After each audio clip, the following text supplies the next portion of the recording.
Konnichiwa. So welcome back to my YouTube channel. तो आज की इस वीडियो में हम बात करने जा रहे हैं आपका मेन और निहोंगो का चैप्टर नंबर 15 ग्रामर का।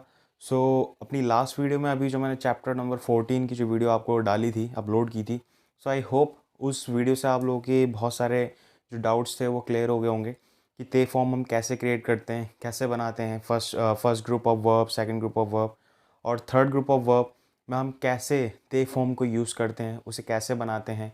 तो आई होप आपको वो 14 चैप्टर बहुत अच्छे से समझ में आया होगा। अब चूंकि वो 14 चैप्टर अच्छे से आपने कर लिया है तो इस चैप्टर में भी उसी चैप्टर से लिंक है चीज़ें। तो आज इस चैप्टर में भी हम जो है ते फॉर्म को यूज़ करेंगे और देखेंगे कि ते फॉर्म के फर्दर कितने यूज़ हैं और हम इन्हें किस तरीके से कर सकते हैं। बहुत अच्छी यूजेस जो है आज की इस वीडियो में हम सीखने जा रहे हैं। तो चलिए वीडियो में ज़्यादा टाइम वेस्ट किए चलते हैं आज की अपनी इस वीडियो की तरफ। तो आज की इस वीडियो में हम बात करने जा रहे हैं आपके ते फॉर्म की, जो हम ऑलरेडी पढ़ चुके हैं चैप्टर नंबर 14 में। तो उस ते फॉर्म को हम आज कैसे यूज़ करेंगे वो देखते हैं। सबसे पहला पैटर्न जो इसके अंदर है वो है वर्ब ते फॉर्म मो ई दिस। अब ये मो ई दिस किस तरीके से यूज़ होगा, आप हमेशा ध्यान रखना। ते फॉर्म के साथ अगर आप मो ई दिस वाला पैटर्न यूज़ कर रहे हैं तो इट मीन्स वो एक तरीके से ग्रांट परमिशन होता है, यानी किसी को कोई अनुमति देना या आप किसी से अनुमति मांग रहे हैं, किसी चीज़ को करने के लिए आप रिक्वेस्ट कर रहे हैं। और सबसे अच्छी चीज़ कि ये जो फॉर्मेट है, ये जो पैटर्न है, ये एक पोलाइट वे है। जब आप किसी से भी किसी भी चीज़ को करने की परमिशन लेते हैं तो आप ये पैटर्न डेफिनेटली यूज़ करेंगे। कैसे करेंगे? सबसे पहले मैंने आपको एक क्वेश्चन फॉर्म में ही बताया यहाँ पे लिख करके। सबसे पहला टेंस इसका देखते हैं। कोको दे शाशिनो तोत्तेमो ई दिस्का। फॉर एग्ज़ाम्पल मुझे एक फ़ोटोग्राफ लेना है और मैं किसी से पूछूं, जहाँ पर मुझे लगा यहाँ पे थोड़ा सस्पिशियस है कि यहाँ पे फ़ोटो हम ले भी सकते हैं या नहीं। मैंने किसी से पूछा कि क्या मैं यहाँ पे फ़ोटो ले सकता हूँ क्या। तो पूछने का जो तरीका है वो बिल्कुल सिमिलर है, लाइक जैसे इंग्लिश में हम मे का यूज़ करते हैं ना, मे आई टेक अ फोटोग्राफ या may I take a photo here. तो सेम इसी तरीके से हम पोलाइटली पूछ रहे हैं कोको दे शाशिनो तोत्तेमो ई दिस्का। अब अगर वो हमें अलाउ करेगा तो बोलेगा ए ई दिसियो दोजो। ठीक है, आप खींच सकते हैं, आप ले सकते हैं फ़ोटो प्लीज़। या सुइमासेन चोत्तो। अभी सुइमासेन चोत्तो क्या होता है? एक्चुअली सुइमासेन चोत्तो का मतलब होता है सुइमासेन एक्सक्यूज़ मी एंड चोत्तो होता है कि एक तरीके से सुइमासेन चोत्तो प्यूरो का मतलब ही है आप उसे मना कर रहे हो। सिंपली वर्ड में बोलूँ, उसे मना कर रहे हो। बट आप इसे ईए या कुछ और तरीके से बोल सकते थे, बिल्कुल बोल सकते थे, बट सुइमासेन चोत्तो ही क्यों बोला? उसका रीज़न ये है कि आप सामने वाले की फीलिंग को हर्ट नहीं करना चाहते। ठीक है? तो जापानीज़ में जैसा कि आप अब पढ़ ही रहे हो तो आपको पता है कि जापानीज़ पीपल बहुत ही ज़्यादा काइंड होते हैं। वो सामने वाले पर्सन की फीलिंग्स को ठेस नहीं पहुंचाना चाहते, मतलब डायरेक्टली वो किसी को मना नहीं करते। तो ये आप कह सकते हो कि डायरेक्टली ना मना करते हुए भी ये भी मना करने का ही तरीका है सुइमासेन चोत्तो। इट मीन्स कुछ ना कुछ ऐसा रीज़न है इसकी वजह से वो आपको मना ही कर रहा है कि वो आप नहीं कर सकते। ठीक है? तो इसलिए सुइमासेन चोत्तो। इसकी जगह पे आप एक और आंसर दे सकते थे, वो नीचे जब दूसरा पैटर्न पढ़ाऊंगा उसमें आप देखेंगे, तो तभी मैं आपको इसके बारे में बताऊंगा। सेकंड क्वेश्चन है, सॉरी सेकंड एग्जांपल लिया है हमने, कोरेओ सुकातेमो ई दिस, यानी यू मे यूज़ दिस। तो आप इसे अफर्मेटिव में भी बोल सकते हैं, आप इसे क्वेश्चन फॉर्म में भी बोल सकते हैं। अब ऐसे बहुत सारे सेंटेंसेस आप बना सकते हैं। फॉर एग्जांपल जैसे मुझे बोलना हो कि क्या मैं कुछ खा सकता हूँ, तो ननिगा ताबेतेमो ई दिस का, मैं बोल रहा हूँ इस तरीके से। क्या मैं कहीं जा सकता हूँ या मैं वहाँ जा सकता हूँ, सोको इत्तेमो ई दिस का, या तोमोदाची तो हानाशितेमो ई दिस का। ये सारे के सारे मैंने क्वेश्चन फॉर्म में बोले। अब अफर्मेटिव में जैसे मैं किसी को अगर अलाउ करूँ, सोको दे आसोंदेमो ई दिस, आप वहाँ पे खेल सकते हैं। या फिर सोको दे शाशिनो तोत्तेमो ई दिस, आनो असोको दे तबाको सुत्तेमो ई दिस, आप वहाँ पर उधर की साइड दूर वहाँ पर आप जो है स्मोकिंग कर सकते हैं। तो कुछ इस तरीके से आप अफर्मेटिव में भी इसके आंसर या अफर्मेटिव में भी इनको बनाते हैं इस तरीके से। और क्वेश्चन फॉर्म में भी मैंने आपको बताया इंटरोगेटिव में आप इसे किस तरीके से बनाएंगे। चलते हैं सेकंड पैटर्न के ऊपर, सॉरी सेकंड पैटर्न पर, जो कि बहुत सिंपल है और बहुत ईजी है। ये पैटर्न यूज़ होता है प्रोहिबिशन के लिए, यानी कि जब आप किसी चीज़ के लिए मना करते हैं किसी चीज़ को, किसी भी पर्सन को कि भैया ये करना यहाँ पे अलाउ नहीं है, तो उस केस में हम ये वाला पैटर्न यूज़ करते हैं। आप में से सभी लोगों ने ये देखा होगा कि भैया आप कभी भी कहीं जाते हो, जैसे मेट्रो स्टेशन में जाते हो, एयरपोर्ट जाते हो, या कहीं पर भी ऐसी जगह जाते हो, तो वहाँ पर आपको बोर्ड लगे मिलते हैं, साइन बोर्ड होते हैं, और उसमें एक इन्फॉर्मेशन होती है आपके लिए कि यहाँ पे जैसे आप मेट्रो स्टेशन का ले लो कि यहाँ थूकना मना है, या फिर गाने सुनने मना है, या मेट्रो के अंदर खाना मना है।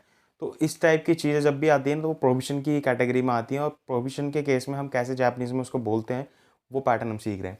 यहाँ पर एक पैटर्न ऐड हो जाता है, वर्ब ते फॉर्म वा इकेमासेन। इसका मतलब डायरेक्टली वो डिनाई कर रहा है कि वो चीज़ कोई भी वर्ब है वो आप नहीं कर सकते। कैसे? एग्जाम्पल देखते हैं। कोको दे स्वाते वा इकेमासेन, यानी कि आप यहाँ पर नहीं बैठ सकते हैं। अब रीज़न कुछ भी हो सकता है भाई, हो सकता है वो किसी सीनियर पर्सन की सीट हो, आप वहाँ बैठ गए गलती से, तो कोको दे स्वाते वा इकेमासेन, ठीक है, you are not allowed to sit here. इस तरीके से हम इसे बनाएंगे। सेकंड लेते हैं, कोको दे हनाशते वा इकेमासेन, क्योंकि फॉर एग्जांपल हम क्लास में बैठे हैं और हम जापानीज़ पढ़ रहे हैं, हम सभी लोग। यहाँ पे कोई अगर बात करेगा तो ऑब्वियसली सी बात हम ये कहेंगे कोको दे हनाशते वा इकेमासेन। आप यहाँ बात नहीं कर सकते हो, ठीक है, तो ये प्रोहिबिटेड है। तो इस तरीके की चीज़ें हम इस पैटर्न में बोलते हैं। अब इस पैटर्न के अंदर एक नेगेटिव, जैसे कि अगर आपसे कोई, आप किसी को क्वेश्चन फॉर्म में अगर आप किसे अलाउ चाहते हैं कि आपको कोई अलाउ करे, परमिशन चाहते हैं, सो इन दैट केस आप इसका अफर्मेटिव में इसी तरीके से पूछोगे, इस वाले पैटर्न के हिसाब से। जैसे कि सपोज कोई मुझसे पूछे कि कोको दे स्वाते मो ईद इसका, क्या मैं यहाँ पे बैठ सकता हूँ, तो अब मेरे ऊपर है कि मैं ये वाला पैटर्न यूज़ करके ही बोल सकता हूँ या ये वाला पैटर्न यूज़ करके ही बोल सकता हूँ। चूँकि मैं सेंसे हूँ, मैं सीनियर हूँ, तो मैं डायरेक्टली बोल सकता हूँ इये इकेमासेन। तो इये इकेमासेन इस वाले पैटर्न का है। मैंने इये इकेमासेन डायरेक्टली क्यों बोला? क्योंकि ऑब्वियसली सी बात है, मैं आपका सेनपाई हूँ और आप मेरे कोहाई हो, जूनियर हो, तो मैं आपको डायरेक्टली इये इकेमासेन बोल सकता हूँ, ठीक है, इस तरीके से। लेकिन अगर यही चीज़ अगर मेरे से कोई सीनियर पर्सन बोलता मुझसे, लाइक सपोज़ कोई अननोन पर्सन होता है या फिर कोई सीनियर पर्सन मेरे से अगर वो पोलाइटनेस दिखा के मुझसे पूछ लेता है कि कोको दिस वाते मोई दिसका, और अगर मैं चाहता हूँ कि वो वहाँ नहीं बैठे, मना करना चाहता हूँ, तो सीमासेन चोत्तो, इस तरीके से हम बोलेंगे, राइट। तो डायरेक्टली मना करना और इनडायरेक्टली मतलब घुमा के मना करना, तो इन दोनों पैटर्न में आपको फ़र्क समझ में आएगा, सुमियासेन चोत्तो एंड ये इकिमासेन। ये इकिमासेन डायरेक्टली आपने डायरेक्टली कह दिया नहीं आप नहीं कर सकते, राइट। सीमासेन चोत्तो इट मीन्स कि I am sorry but may be हो सकता है आप उसका यूज़ करो, या फिर मे बी ये हो सकता है कि कुछ और रीज़न हो जिसकी वजह से आप उसे अलाउ नहीं कर रहे हो। तो ये फ़र्क है इन दोनों में। दोनों पैटर्न बहुत ईजी है। मो ई दिस हमेशा क्वेश्चन फॉर्म पूछने के लिए एंड किसी को अलाउ करने के लिए, सिंपल है मे वाला यूज़, ठीक है। एंड ते व इकिमासेन ये वाला है किसी को मना करने के लिए कि ये चीज़ प्रोहिबिटेड है, तो आप ये चीज़ नहीं करें यहाँ पे, ठीक है। तो ये इन दोनों पैटर्न में ये सब चीज़ें थी। अब चलते हैं इसके बाद नेक्स्ट 2 पैटर्न्स हैं। लास्ट 14 चैप्टर में भी हमने पढ़ा था ते इमस कॉन्टिन्यूशन फॉर्म वाला पैटर्न। तो अब सेम वो ते इमस वाले जो पैटर्न थे उसके हम 2 यूज़ और सीखने जा रहे हैं, जो इस आपकी बुक में दे रखा है, टेक्स्ट बुक में। तो देखते हैं वो ते इमस वाले पैटर्न के 2 यूज़ क्या हैं। चलिए आगे चलते हैं। तो चलते हैं 3rd नंबर पैटर्न की तरफ और देखते हैं कि जो वर्ब ते इमस वाला जो पैटर्न था उसको हम कैसे यूज़ करेंगे। तो एक यूज़ हम ऑलरेडी लास्ट चैप्टर में कर चुके हैं, जो present continuous and past continuous के सिमिलर था। तो इस वाले पैटर्न में हम देखते हैं ये उससे किस तरीके से डिफरेंट है। तो चलिए चलते हैं। तो यहाँ पर आप देखेंगे वर्ब तेइमस, ये किस लिए यूज़ होता है? स्पेशली सर्टेन कॉन्टिन्यू स्टेट को बताने के लिए होता है।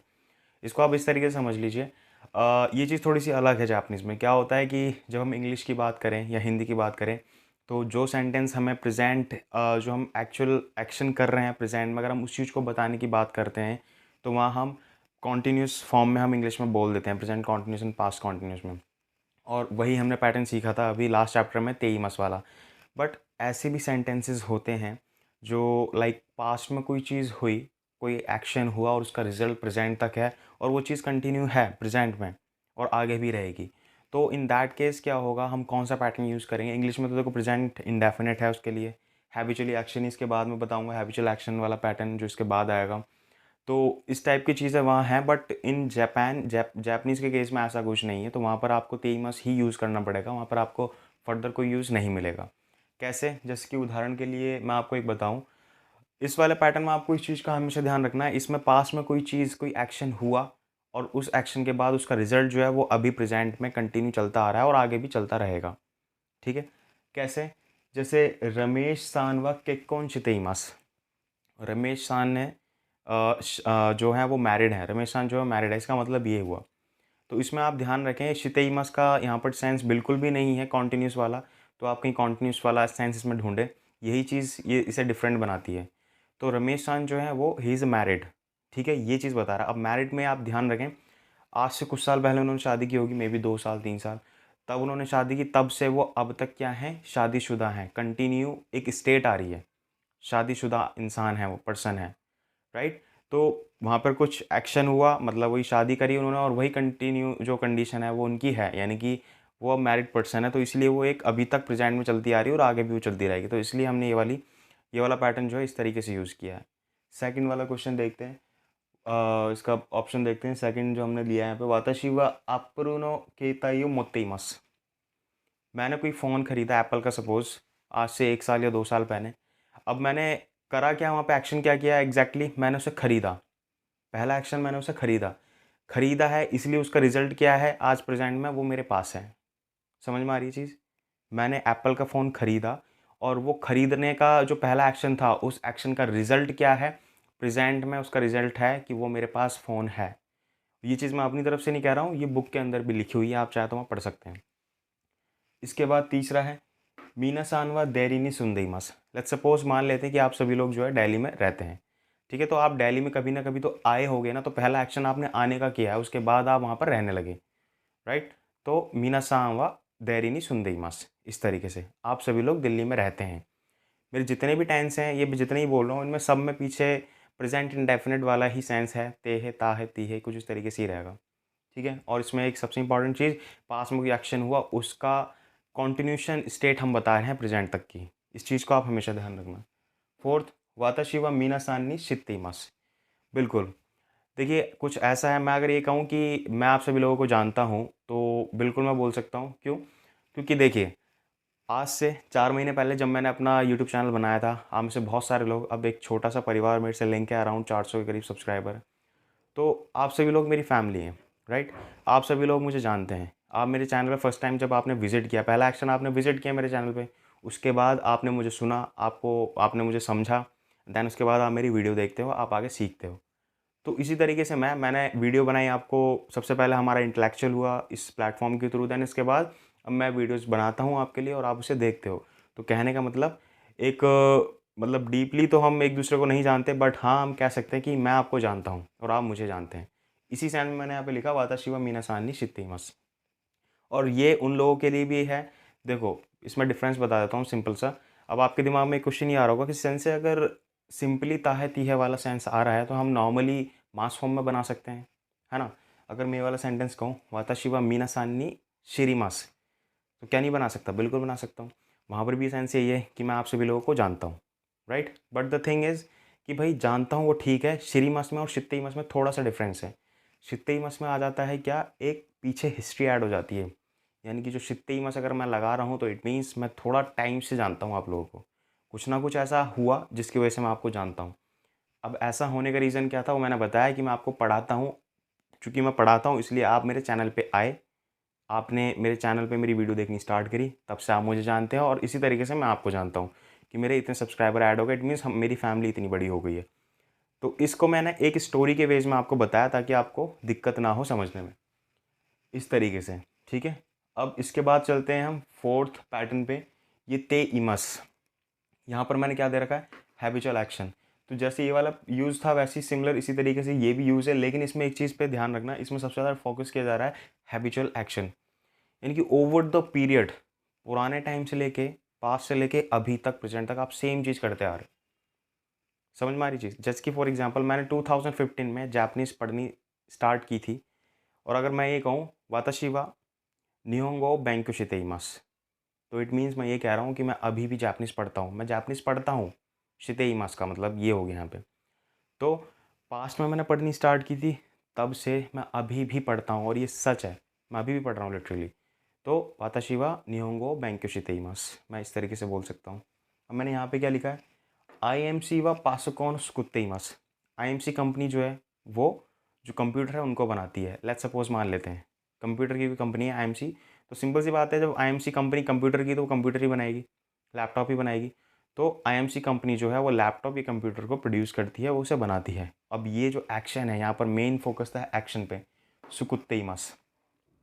ओवर द पीरियड, जब भी वो कंपनी बनी होगी, ये तो मैंने सिर्फ एक आईएमसी नाम लिखा है, नॉर्मली आप एचपी ले लो, लेनोवो, या फिर आप कुछ भी एक्स वाई जेड एप्पल की कंपनी ले लो, कभी ना कभी इन्होंने अपना स्टार्टअप किया होगा, तब से लेकर अब तक ये एक ही चीज़ करते आ रहे हैं, अपने उसी प्रोडक्ट को बनाते आ रहे हैं, ठीक है? तो मैं अगर ये कहूँ कि एप्पल की जो कंपनी है वो लैपटॉप और मोबाइल फ़ोन बनाती है, तो ये गलत नहीं है।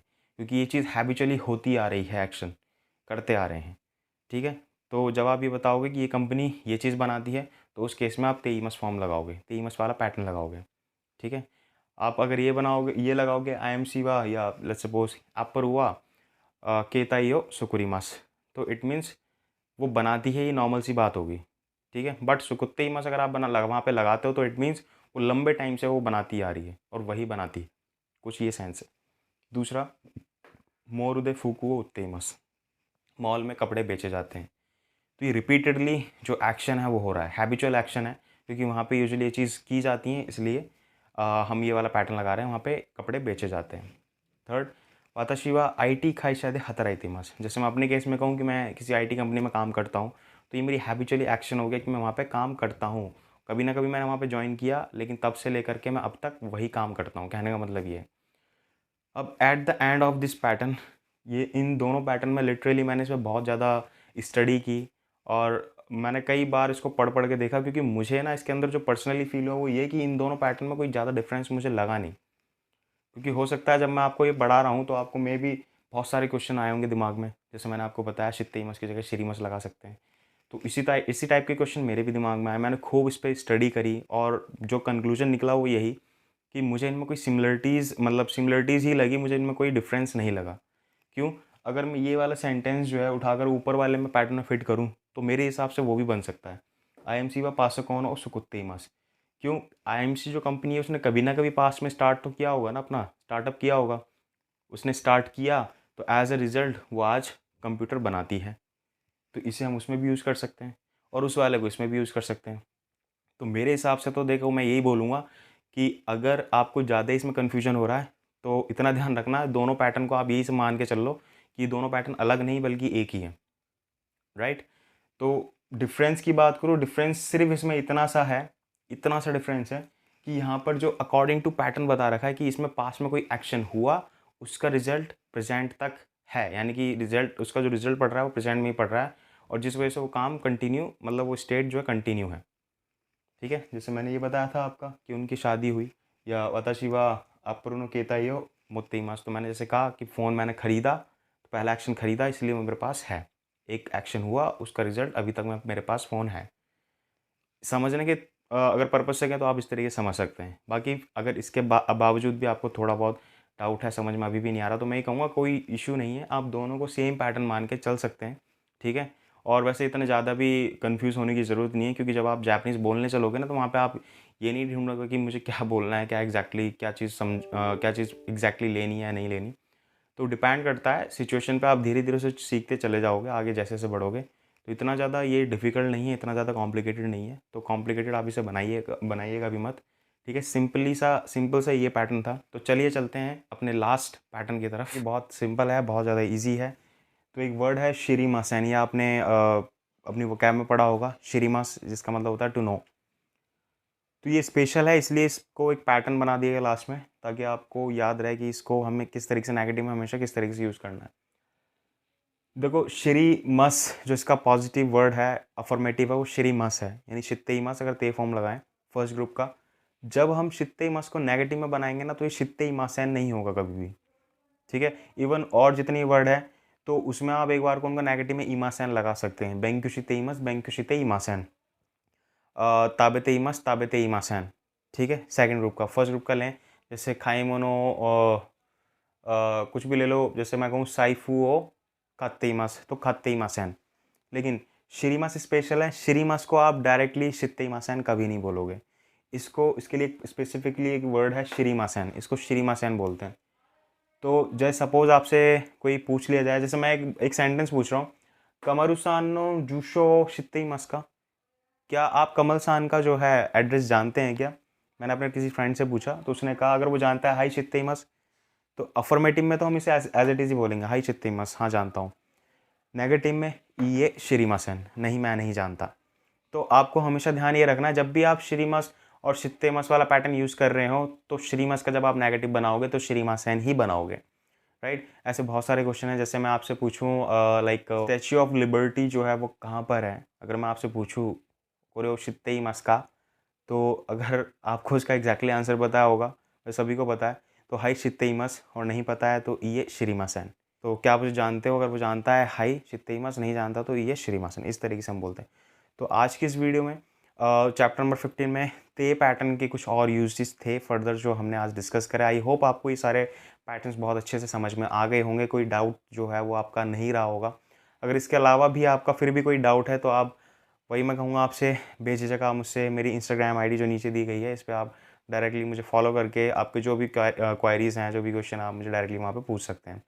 इसके अलावा अगर आपको वीडियो पसंद आई हो तो जाते जाते वीडियो को लाइक कर दीजिएगा और चैनल को सब्सक्राइब करना बिल्कुल मत भूलिएगा।